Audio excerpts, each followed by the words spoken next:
Hello प्यारे बच्चों, आज हम पढ़ रहे हैं वर्कशीट नंबर 3 जो कि 24 सितंबर की वर्कशीट है और ये वर्कशीट 7th क्लास के बच्चों के लिए है। सॉरी। वर्कशीट कैसे शुरू करते हैं सब बच्चों को पता है। सबसे पहले वर्कशीट का नंबर डालेंगे, डेट डालेंगे, बच्चे का नाम लिखेंगे और सब्जेक्ट टीचर का नाम लिखेंगे। तो आपकी हिंदी की जो सब्जेक्ट टीचर है उनका नाम लिखना है। अच्छा बच्चों, ये बताओ कोविड में घर के अंदर रहना कैसा लगता था? अच्छा नहीं लगता था। क्यों? क्योंकि हम घर से बाहर ही नहीं जा पा रहे थे। हम कोई शॉपिंग नहीं कर सकते थे, हम खेल नहीं सकते थे, मार्केट नहीं जा सकते थे। कुछ भी नहीं हो रहा था ना, सब कुछ घर में ही करना है। तो एक तरह से घर हमारे लिए क्या बन गया था बेटा? पिंजरा बन गया था। सोचो, पक्षी भी तो पिंजरे में रहते हैं, उन्हें कैसा लगता होगा? जबकि उनके पास हमारी तरह हाथ और पाँव नहीं है, उनके पास तो पंख है और पंख का काम है उड़ना। और उन्हें कहाँ रहना पड़े? अगर पिंजरे में रहना पड़े तो कितना गंदा लगता होगा, है ना? ये कविता उसी पर है, सुनिए। प्यारे बच्चों, कोविड-19 के लॉकडाउन या तालाबंदी में घर के अंदर बंद होकर कैसा लगता है? ये तो आप जान ही गए होंगे। तो सोचिए, पिंजरे में कैद पक्षी को कैसा लगता होगा। आइए इसी बारे में जानते हुए कविता हम पंछी उन्मुक्त गगन के का तीसरा भाग पढ़ते हैं। यह कविता शिव मंगल सिंह ने लिखी है, जिनका उपनाम है सुमन। ठीक है, तो सुने। होती सीमाहीन क्षितिज। क्षितिज वो जगह है जहाँ पर आकाश और धरती मिलते हुए नजर आते हैं। तो हम तो वहां तक नहीं जा सकते, लेकिन पक्षी क्षितिज मतलब असलियत में तो नहीं मिलते, लेकिन नजर आते हैं कि एक जगह शायद पृथ्वी और आकाश, धरती और आकाश मिल रहे हैं कहीं पर। होती सीमाहीन क्षितिज से। क्षितिज क्या है? सीमाहीन। कोई ये नहीं कह सकता मैं यहाँ दिल्ली में रहती हूँ तो मैं बॉम्बे चली जाऊँ वहाँ मिलता हुआ नजर आएगा, गोवा चली जाऊँ वहाँ मिल जाएगा क्षितिज। ऐसा नहीं है, वो सीमाहीन है। इन पंखों की होड़ा होड़ी। पंख उड़ते रहें और क्षितिज को पकड़ने के लिए, मतलब सीमाहीन आसमान में पक्षी उड़ते रहें। या तो क्षितिज मिलन बन जाता या तंती सांसों की डोरी, चाहे हम मर जाते, है ना? पक्षी बोल रहे हैं अपने लिए। नीड़ ना दो चाहे टहनी का। चाहे टहनी पे रहने के लिए हमें नीड़ ना दो, मतलब घोंसला बनाने के लिए पेड़ की डाली मत दो। आश्रय छिन भिन कर डालो। जहां हम रहते हैं वो भी घोंसला चाहे तोड़ डालो, लेकिन पंख दिए हैं तो, लेकिन जब हमारे पास पंख है तो आकुल उड़ान में विघन ना डालो। तो हमारे उड़ने की इस उड़ान में विघन मत डालो। नीड़ क्या था? मतलब घोंसला। आश्रय मतलब घर। होड़ा होड़ी प्रतियोगिता होती है। विघन मतलब बाधा। तो इसका भावार्थ क्या हुआ? कवि कहते हैं कि सीमाहीन आसमान में उड़ते हुए पक्षियों के पंखों में एक होड़ सी लग जाती है। मतलब उनके पंखों में इतनी जोर जोर से मैं फर्स्ट प्रतियोगिता सी शुरू हो जाती है कि ये वाला तेज तेज उड़ेगा, है ना? वे आसमान की उस सीमा को छू लेना चाहते हैं जिसका कोई अंत नहीं है। मतलब वो क्षितिज को छूना चाहते हैं। वे आसमान को छूने की इच्छा रखते हुए, चाहे फिर इसके लिए उन्हें अपने प्राण ही क्यों ना देने पड़े, इतनी दूर उड़ते जाएं बिना कुछ खाए पिए, आगे आगे उड़ते जाएं। जितने ऊपर जाएंगे उतना नीचे आना पड़ेगा, तभी तो उनको खाना मिलेगा। फिर भी वो भागते रहते हैं, है ना?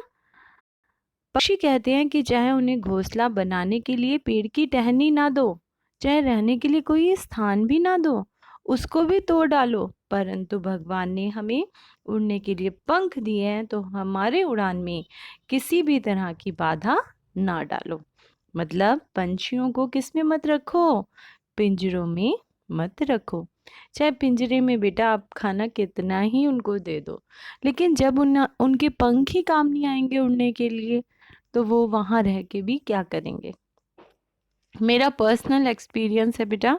मेरे घर में मेरे पापा जी ने है ना एक बार पक्षी पाले थे, 2 तोते ले आए थे वो, और एक भी नहीं 2 ले आए थे कि मैं 2 तोतों को इकट्ठा पालूंगा। लेकिन जब वो, वही बात थी, बहुत अच्छा खिलाते थे उनको, बहुत कुछ देते थे, लेकिन क्या हुआ, थोड़े दिनों बाद एक एक करके एक तोता मर गया, तो दूसरे तोते को तब पापा जी ने छोड़ दिया कि इसको उड़ा दो। इसलिए पक्षियों को पिंजरे में नहीं रखना चाहिए। चलो, पक्षी उन्मुक्त रहकर अपनी कौन कौन सी इच्छा पूरी करना चाहता है? मतलब उसको खाली छोड़ दो तो वो क्या करना चाहता है, बताओ। अंडरलाइन करना शुरू करें इसका आंसर। वे आसमान की उस सीमा को छू लेना चाहते हैं। यहाँ से करो, वे आसमान की उस सीमा को छू लेना चाहते हैं जिसका कोई अंत नहीं है। ठीक है, और क्या करना चाहते हैं? वो उड़ना चाहते हैं, है ना। तो उड़ने के लिए पंख दिए, हमारी उड़ान में किसी तरह की बाधा ना डालो, बस। चलिए, पक्षियों को पालना उचित है अथवा नहीं? नहीं, पक्षियों को पालना, पिंजरे में पालना उचित नहीं है।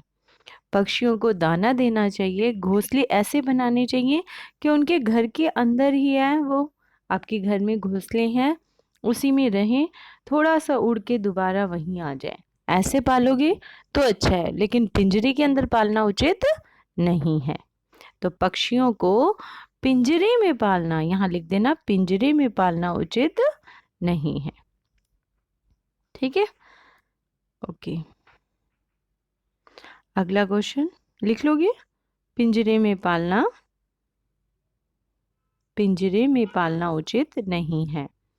चलिए, शब्दों के वाक्य बनाओ। चलो, शब्दों के वाक्य बनाते हैं, कितना आसान है, देखिए। घोंसला, घोंसले से क्या वाक्य बनाओगे? हाँ, पक्षी घोंसले में रहते हैं, कितना आसान, पक्षी घोंसले में रहते हैं। अगला देखो, प्रतियोगिता। प्रतियोगिता मतलब चाहे तो इसी लाइन में से ले लेना ऊपर से, नहीं तो हमारे विद्यालय में कंपटीशन हुआ था, हमारे विद्यालय में या की प्रतियोगिता में, विद्यालय में ड्राइंग कंपटीशन में मैं फर्स्ट आई, या हिंदी प्रतियोगिता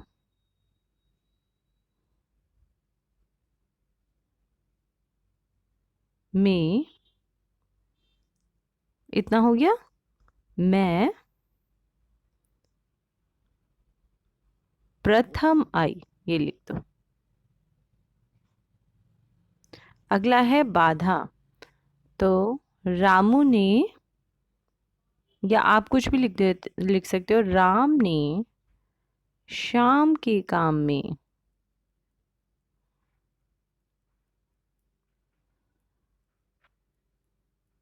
बाधा पहुंचाई। ठीक है, घर, बताओ घर पे क्या बनाओगे?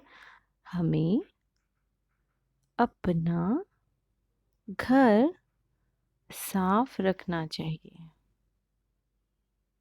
ठीक है, साफ रखना चाहिए। ठीक है, अगला क्वेश्चन देखो, क्या आपने या आपकी जानकारी में किसी ने कभी कोई पक्षी पाला है? उसकी देखरेख किस प्रकार की जाती होगी? लिखिए। हाँ, तो लिखो, मैंने जो बताया था आपको। हाँ, मेरे एक रिश्तेदार ने तोते को पाला था, उसकी वो बहुत अच्छे से देखभाल करते थे। उसके लिए उन्होंने कटोरी लाए थे, पिंजरा उसके लिए लेके आए, उसको हरी मिर्च, अमरूद बहुत पसंद थे, साथ में दाना भी उसे देते थे, और उसके पानी को दिन में 2 बार बदलते थे। कटोरी का जो पानी था ना, उसे दिन में 2 बार बदलते थे। पिंजरे के नीचे कई बार सफाई करते थे। ठीक है, और बिल्ली से भी उसको बचा के रखते थे, इसीलिए पिंजरे को ऊपर टांग देते थे। तो वर्कशीट बच्चों कैसी लगी ये बताना, कमेंट बॉक्स में। और अगर आपको पसंद आई है तो क्या करते हैं, लाइक कर देते हैं। Thank you for watching.